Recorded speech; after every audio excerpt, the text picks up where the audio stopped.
here, you lose track of time. Hours melt into days. Days turn into years. 30 years in my case. After so much time in solitary, I should have been getting better.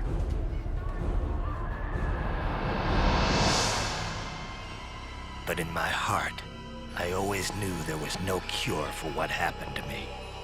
But I kept on hoping. I knew if I waited long enough, I'd get revenge against the man who destroyed my mind.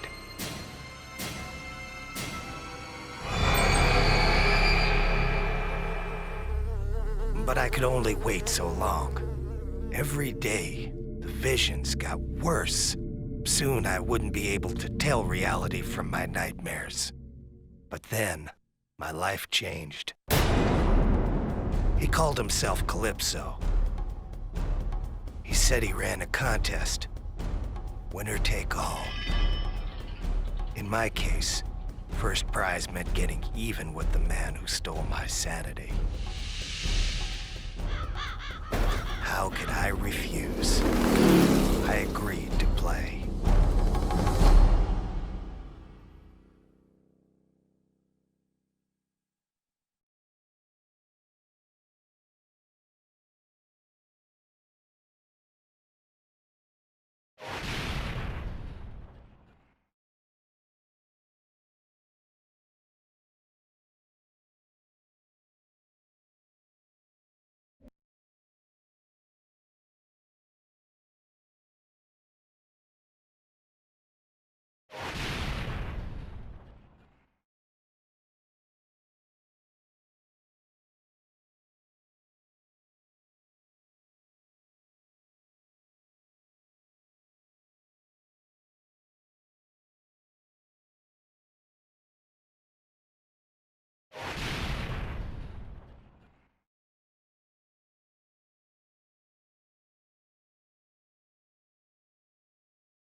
I hadn't thought about the war in years. All the drugs and therapy in the world could never get me to talk about what I went through. But when I passed out, I couldn't escape it. The past came rushing back. It was 1971 again. And I was back in Nam.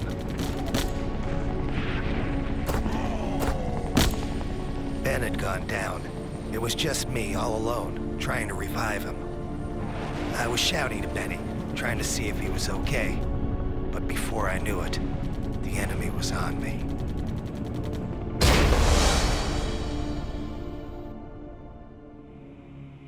They put us into some stinking hole, 25 feet below the ground. Benny was in bad shape. I didn't know how long he was gonna hold out. Seems like forever I was screaming for someone to come and help him. Then one day, we had a visitor. The guy was an advisor to the Vietnamese. And he had his own unique idea of torture. Starvation.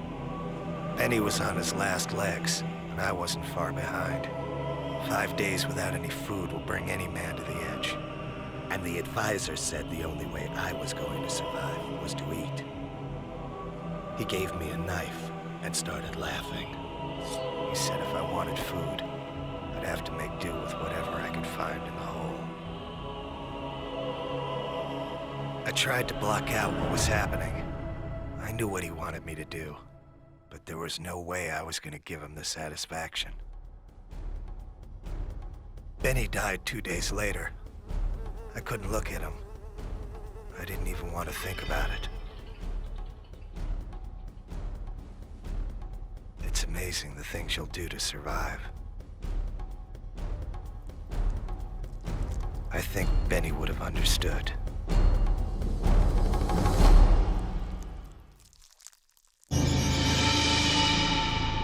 They say the mind bends and twists in order to deal with the horrors of life.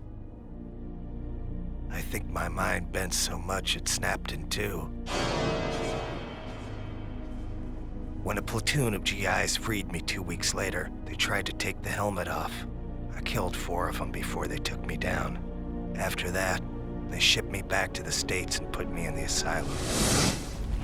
But now I have a chance to get even with the man who pushed me over the edge and made Benny die.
You're in violation of Midtown City Code 4432. Step out of your vehicle and surrender peacefully. Time's up.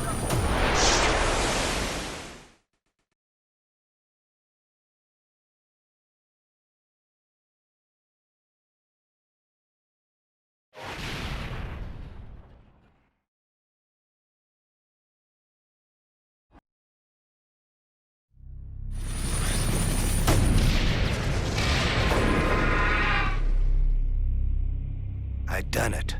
The battle was over. I'd won the contest. I went to see Calypso. Turns out he was a man of his word. He told me it was time for a reunion. After all these years, the advisor looked exactly the same. He didn't know who I was, but I recognized him. I'd been seeing his face in my nightmares for 30 years. Calypso had one more special prize for me. Dinner for one. 30 years is a long time to be locked away. You get kinda tired of asylum food.